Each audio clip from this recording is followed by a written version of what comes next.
अगर जहां इस्लामाबाद में सिर्फ पीटीआई का दफ्तर ने एक्सेस किया है, बाकी किसी घर ने नहीं किए, अगर वो इलीगल है, कंटेनर रखे, तब भी रहने दे। पूरे इस्लामाबाद, पूरे पाकिस्तान में ऐसी जगह पे लोग मौजूद है और एक्सेस किए हुए लोगों ने घरों के सामने कोई फर्क नहीं पड़ता। इतना बड़ा कोई दहशतगर्दी का मसला थोड़ी है। अच्छा सर, कादर खान बंदोखेन साहब, नैब मलिक रियाज को वादा माफ गवाह बनाने में नाकाम रहा है। अलकादिर ट्रस्ट का मुस्तकबिल आपको सर क्या नजर आ रहा है?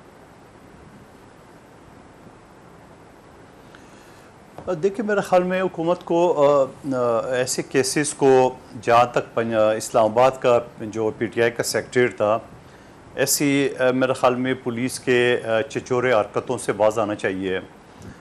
मैं ये मानने को मैं वो पॉसिबिलिटी है कि पीटीआई ने एक्सेस की है, पॉसिबिलिटी है उसने कंटेनर रखे। ये कंटेनर परसों रखे, ये तो खामख्वाह पीटीआई को पब्लिसिटी देने के मुतरादिफ है मेरे हिसाब से, कि 12 बजे पुलिस आती है, पीटीआई के सारे लोग पहुंच जाते हैं, फिर प्रेस कॉन्फ्रेंस होती है, तमाम चैनल लाइव शो दिखाते हैं, अगले दिन वो मीटिंग करते हैं, लाइव दिखाते हैं। तो ये क्या है?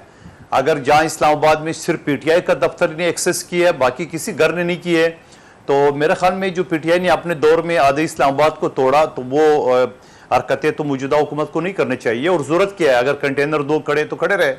खामखा एक सिंपैथी या हमदर्दी हासिल करने के लिए पीटीआई को एक और मौका मिल गया, तो ऐसी चीज़ों को मेरे हिसाब से इज्तनाब करनी चाहिए, ज़रूरत नहीं है।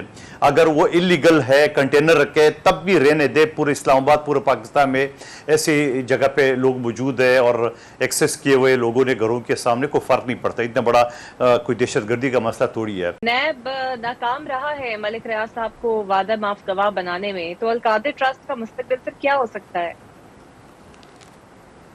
देखिए, अलकादिर ट्रस्ट का जो मसला है, वो जो यहाँ 190 मिलियन का मामला आ गया, जो सुप्रीम कोर्ट में चले गए, फिर इधर आ गए, तो यकीनन उसका शफाफ इंक्वायरी होनी चाहिए। और मलिक अगर नहीं बनेगा, मलिक रियाज नहीं बनेगा, तो कोई और बन जाएगा, और नहीं तो कोई और बन जाएगा। और ज़रूरी थोड़ी है कि हर आदमी को आपने नंगा करके उसको वादा माफ गवाह बनाना है। आपके पास जो एविडेंस है, एविडेंस तो क्लियर कट है मेरे हिसाब से। एज ए वकील तो मुझे पता है कि अकाउंट में ट्रांसफ़र हुआ है, और एज ए वकील मुझे पता है कि यहाँ जो अरबों रुपए की जो प्रॉपर्टी वगैरह के सारे लेन देन हुआ है। और फिर अगर इमरान खान या इनके लोग ये कहेंगे वो ट्रस्टी है, ट्रस्टी एक लिहाज से मालिक होता है, मतलब मालिक तो नहीं कहलाता है, मगर ट्रस्टी जो है ना वो होल सोल उसका होता है, मतलब उसके अलावा कोई मालिक नहीं होता है। जहाँ ये जाहिर करते हैं पीटीआई वाले कि भाई वो तो ट्रस्टी है, तो भाई ये जो एदी फाउंडेशन है, ये भी तो उसकी जो एदी साहब है, ये तो ट्रस्टी है।